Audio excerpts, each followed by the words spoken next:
This is J&A reporting live from J&A. My views, my opinion, not Sunline's opinions. My views, not Sunline's views. I am protected under Labor Code 232.5, Labor Code 6310, and my First Amendment right, freedom of speech. Our rights have been violated by Sunline Transit and their leadership. Um, we we don't take it personal. You guys, you guys are given orders to do stuff that's violating our constitutional rights, our labor rights, our freedom of speech, our unsafe working conditions, and bringing up the unsafe working conditions, broken seats, poor scheduling, splits, drivers being tired, exhausted, 23 side swipes, continuous breakdowns. Uh, I just seen a video the other day. The commuter links having issues now. Um, there's a lot going on. There's a lot going on there at Sunline Transit, and guys, they served us an intent to terminate, violate our freedom, our labor rights. Excuse me. They're violating our labor rights, and labor attorneys are well aware of what's going on. I just want to say that for all that's going on, John Dorito has done a great interview, great job on the Scally hearing. He's done a great job. My hat goes off to you. I understand that us operators, we want better pay, a better working condition, better retirement. Um, Union leaders, I see that this meeting that we had, John Dorito has done a great job as far as presenting a presentation at the Scally meeting. Um, there's so much going on. I've been busy trying to keep this anxiety that Sunline's causing me, and not allowing them to do it anymore. At times, people think, okay, well, you've been terminated or whatever. When we're never terminated until the arbitrator says we're terminated. So it's good. I mean, this is good because at the end of the road, Sunline will have to pay dearly for doing what they did to us. I know we haven't made a video about this, but I just want you guys to know that what they're doing to us is against the law. Making up false lies, every video that we made, they feel offended by it. Well, stop watching our videos. Stop watching our videos and feel offended by our videos. That's all it takes is don't turn the channel on. I mean, if you're offended by something, why are you watching it? If you want to watch a rated R or rated PG-13, you're watching that at your own free will, not we're forcing you to watch it. Yeah, you're watching it on company time, spending taxpayers' money, like the $120,000 that you spent last physical year, but you have no money to spend. I requested a lot of documents, and I'm gonna put it all together, and I'm gonna find all the bad that's being done behind the scenes. I'm gonna find all the mistakes, all the money that's being used for this micro transit. Google it, look up how LA Transit micro transit is run by. See who runs micro transit. Um, it's time for the people to stand up for what you believe in, what affects you and your life and your money, your family. You're investing your life here at Sunline, and I invested 26 years of my life here at Sunline, and the the retirement at the end of the road is peanuts. It's peanuts. Um, you're going away with a poor retirement while the big wigs spend taxpayers' money, and I'm gonna find it. I'm gonna find it. I'm gonna find the taxpayers' money that's being spent, and I'm gonna bring it to light.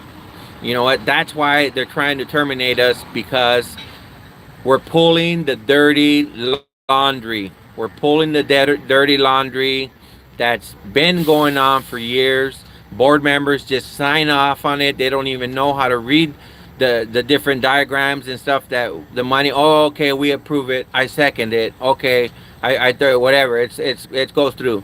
Okay, well, they cook the books to know what can just go right by them.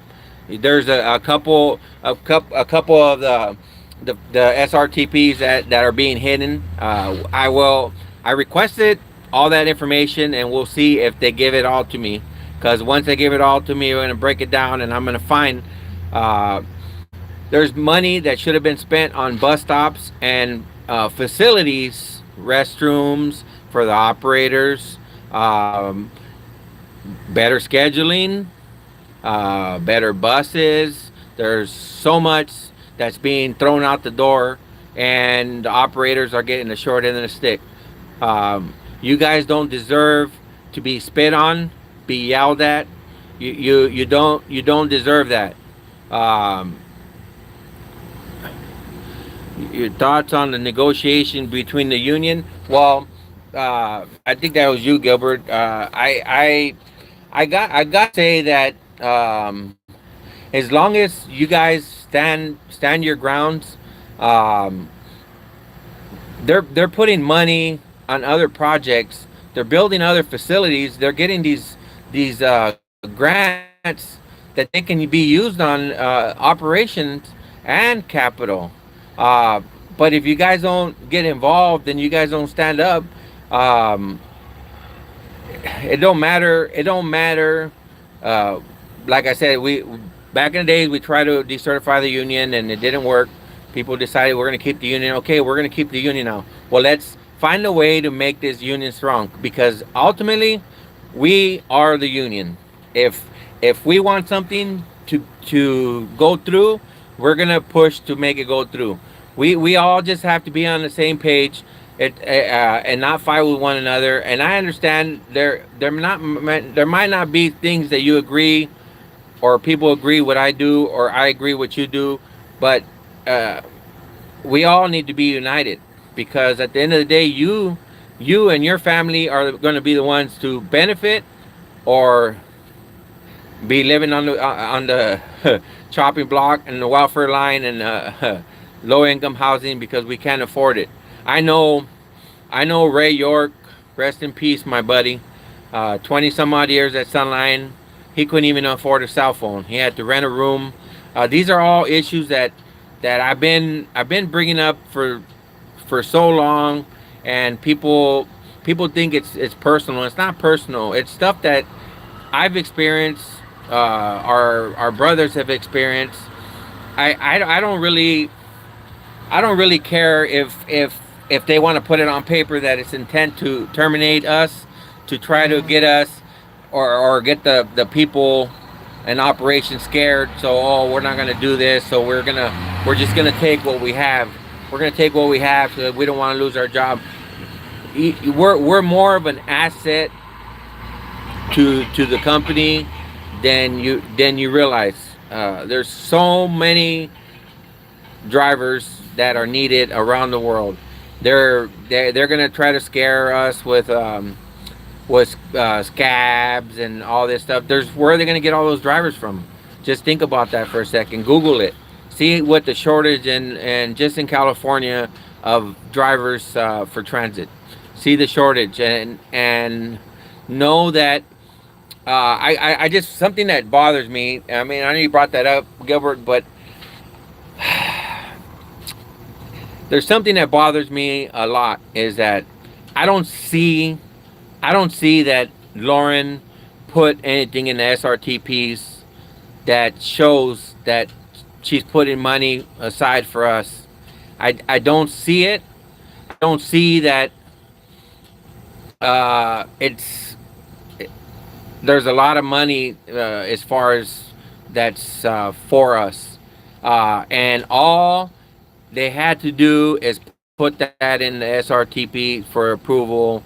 Um, Going forward, I mean, if you're asking for $71 million and you only have 10 routes, I mean, Riverside Transit's it's over $100 million and they have 41 routes. I mean, that doesn't make any sense. They cut the service, uh, hacked it all over the place, and yet they want more money.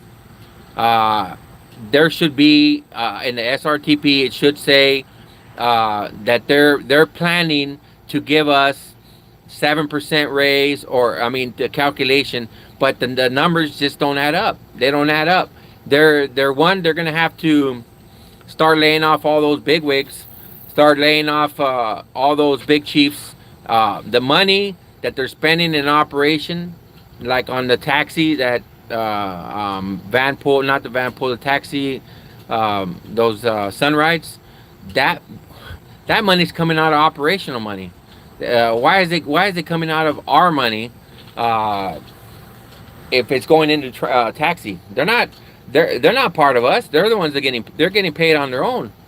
And they're see when they get a grant, they have to match it with something.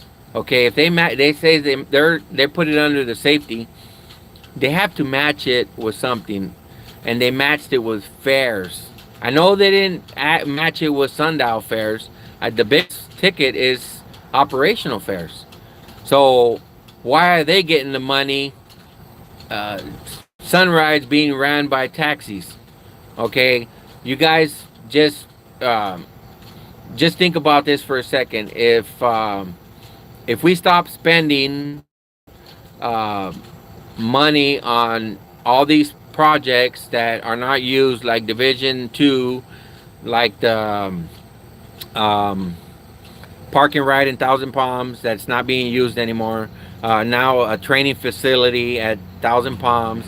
There's there's grant money for us. Why is it that the operators aren't getting a nice decent raise? Okay, all they got to do is ask for money. That's what they've been doing. It went from 34 million, 40 something million. Okay, now 71 million. It's people just let's all wake up. Let's all come to the reality is we deserve better. Um, they say that we're not as big as RTA. Well, we got 10 routes, they got 41 routes, and there's only a $30 million difference. How is that possible? Uh, Riverside RTA is a big agency. You know what? They got a lot of buses. Well, we're asking for a lot of money. We need the same amount of money that other operators are making. I mean, I understand you say, oh well, let's compare it to a different transit company. Let's compare it to millions of dollars being funneled on vacations. Okay, we have no money, right? Well, let's stop spending. Let's stop spending and let's start focusing it on us. They when are we gonna say enough? I know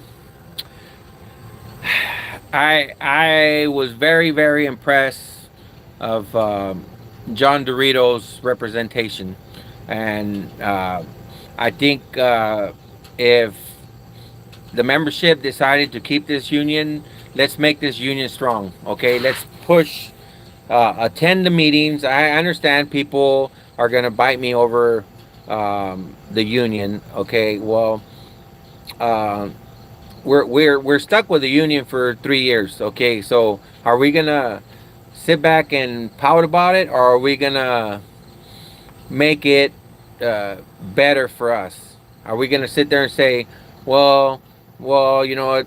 Let's we just don't agree to it. I mean, we turned down the contract, and all it takes is a week on strike. I mean, that's all it takes.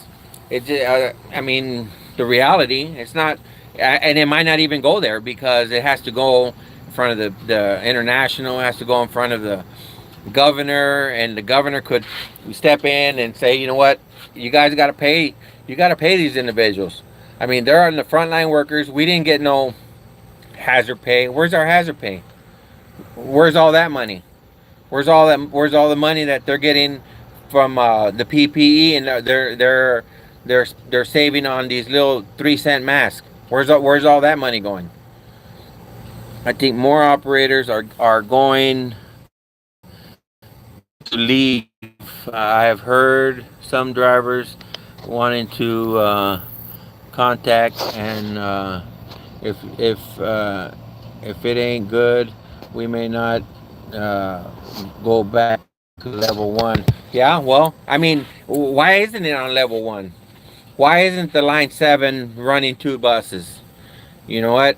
They find money to run these trippers, Shadow Hills. Why is there money to run all these trippers, and these buses, when all these other lines that the working class people are trying to get to work, and it's good for the service for the schools. It's, I mean, I'm not knocking it. It's good, and that's the ridership is good. I think that they need to make these routes and stop having them trippers. You're catering to one school. What about Mecca? What about Thermal? What about those kids having to go to a school, having to take the school bus because there's not enough the early service to try to get to Indio High School? What about the east end of the valley? How come we're not focusing on them? Um, I also heard operators tell me that if this contract is not good, um, then they are going to leave. I mean, and it's sad. Um, Thank you, bro. I'm not giving up. I just want you guys to know that we haven't left the scene. If you guys knew of everything that's going on, I mean, I've been, harassed and major anxiety and thank you, bro.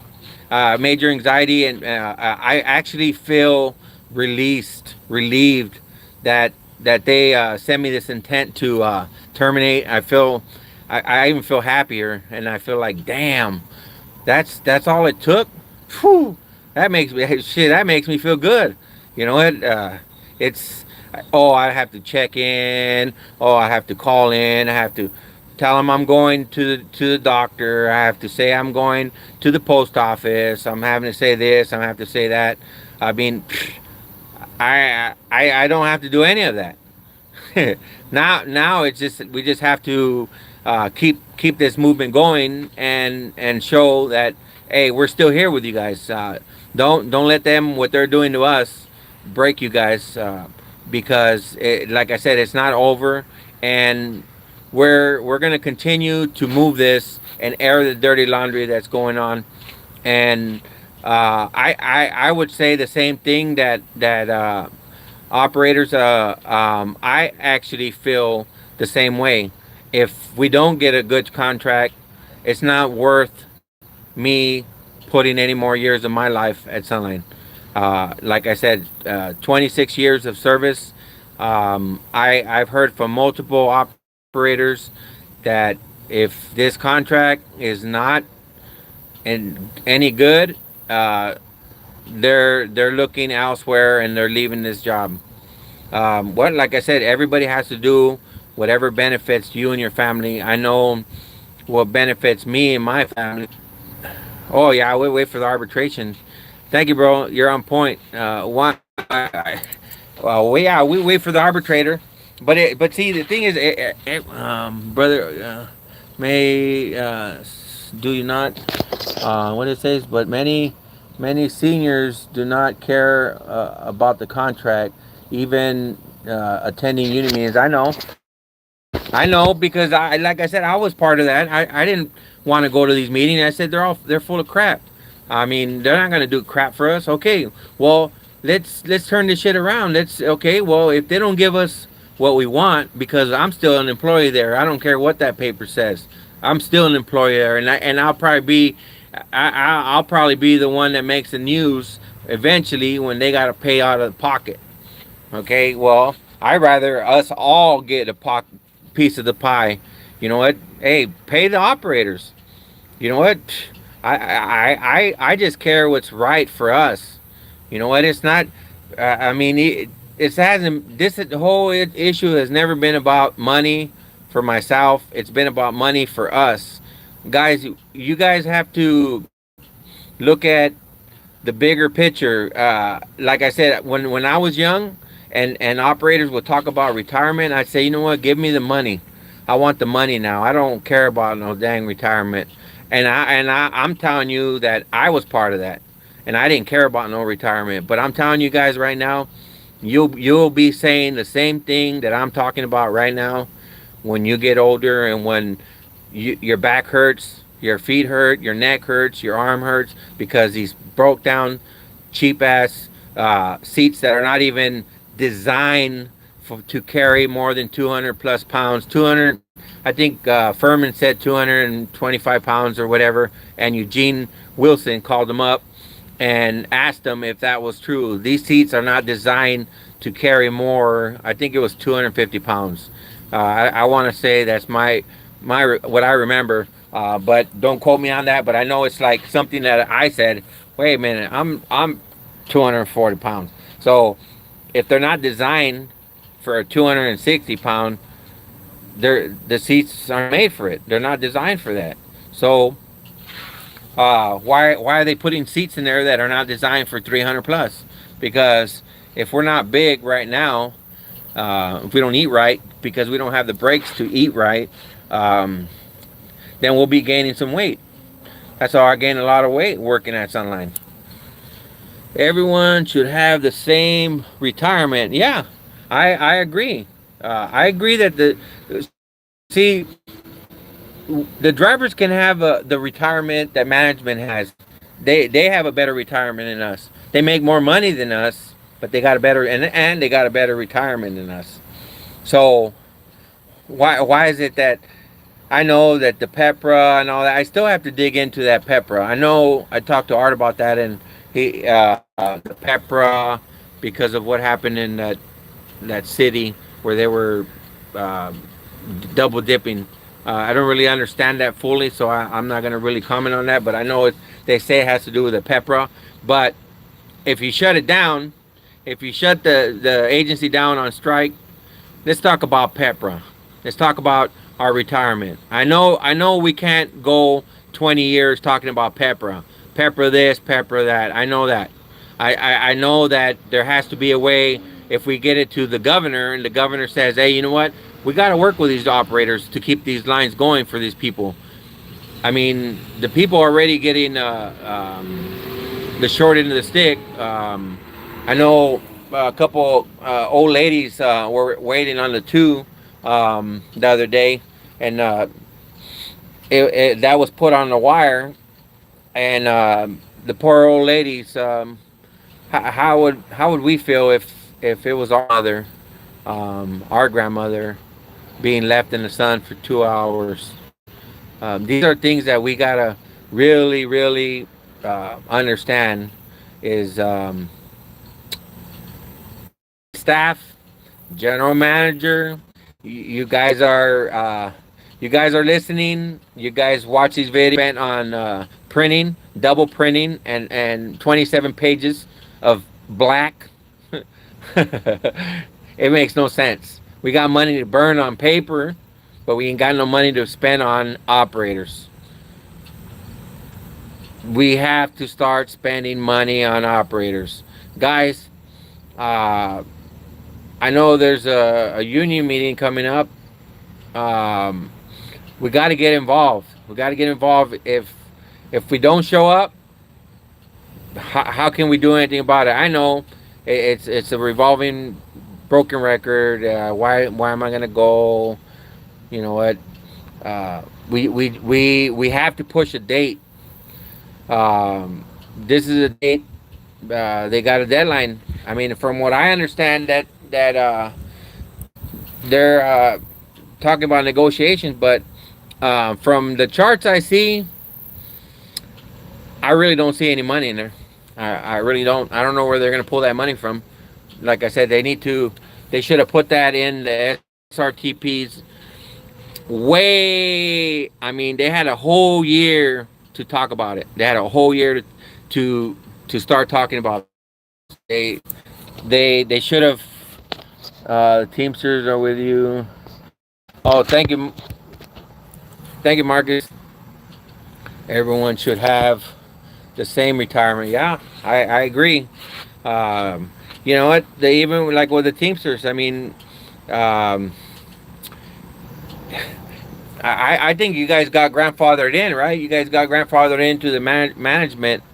Our brothers at Tech are really working hard. They have told me is not easy work for everyone. Twice, yeah. Tech is. I mean, it's like this, guys. If you're gonna go in there and you're gonna think a job is easy, driving a bus is really not easy. We just make it look easy. I mean, yeah, you're an AC. Uh, moving your neck, your head, I mean your arms, every body part. You just have to get used to working in the sun. Like I said, if I have to work at Tech, I would go work at Tech. That excuse me. Um, or who knows? If we don't get a good contract, they might lose like 20 operators.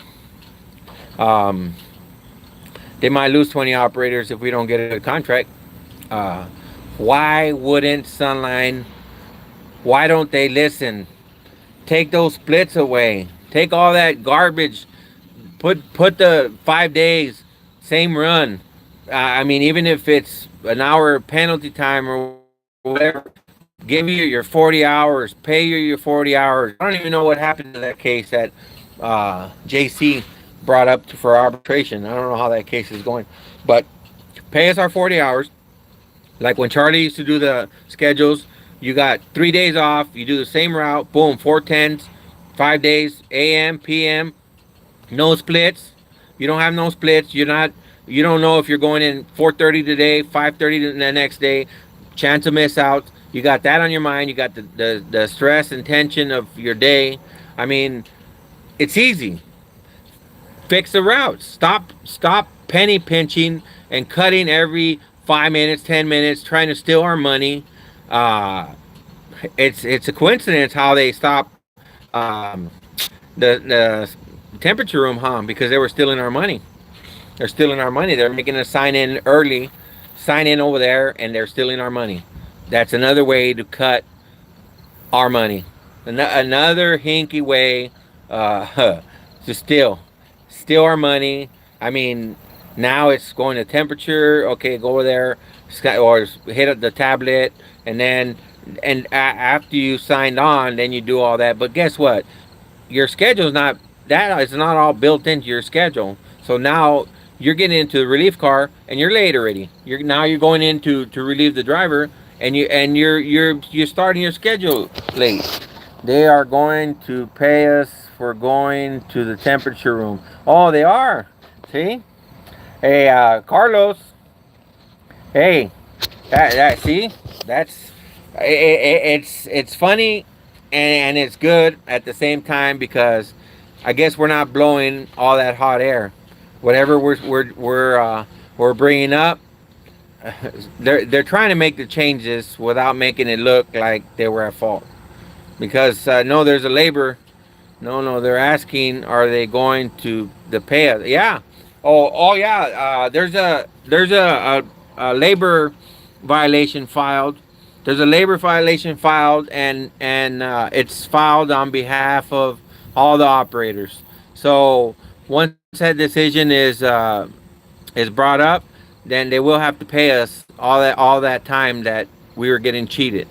Um, yeah, there is a labor violation happening over that, and the OSHA law it states, it's in there clearly that that's a part of that's part of it. They have to pay us, and all those people that are getting the lates and the miss outs, because they have to sign in that temperature room, guess what? That's another violation. So everything that's being brought up now they're trying to make changes without looking like they're all, well, yeah, we're at fault. But there's already a labor violation over that. So I want you guys to know that I'm still here with you guys. I'm just reminiscing with my mind, trying to get my mind right, uh, um, making it happen, and not being afraid. And I'm never going to be afraid of making a change and making a difference. Maybe the people might not remember us for making this change, but it's not about recognition. It's about change, and change is needed, and it's not going to get done sitting back and being afraid. So we're not afraid. I don't really care what they say, because I'm enjoying my life and chilling at the Holiday Inn. Hey, I ain't tripping. They're not gonna make me go crazy at home. They're not gonna make me go crazy, giving me anxiety, because I have never had anxiety, and now I'm not gonna worry about them anymore. I'm gonna continue to pull the dirty laundry and prove the unsafe working conditions at Sunline Transit. Guys, thank you guys for joining me, and I just had to do this live because I'm not in front of my computer, but I'm still here. I'm with you guys. So have a good night, and we live, and these are my views, not Sunline's views, my opinions, not Sunline's opinions. Have a good night.